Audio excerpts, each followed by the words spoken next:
हमार ये देखिए हमार भगिना हुन आरो आइल बनी सन। तो हम पूछो तन कि आरो तू स्कॉर्पियो में जाइबा कि थार में? थार पसंद है। थार काहे पसंद है? क्योंकि वो मुझे अच्छा लगता है। अच्छा लगता है।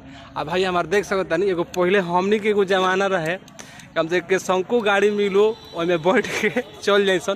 ताकि ये बड़ा लोग के अच्छा थार लगता है। जोन अच्छा गाड़ी जाई वही का लोग पसंद आ जाए। स्कॉर्पियो होते रहा स्कॉर्पियो अच्छा नहीं लगा थार अच्छा लगता।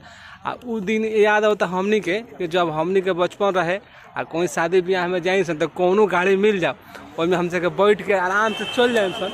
लेकिन अब ये बड़ा के ज़माना में वो बात नहीं है। तहार बाबू कौन गाड़ी पसंद बा? थार। थार तहार अतुल? थार।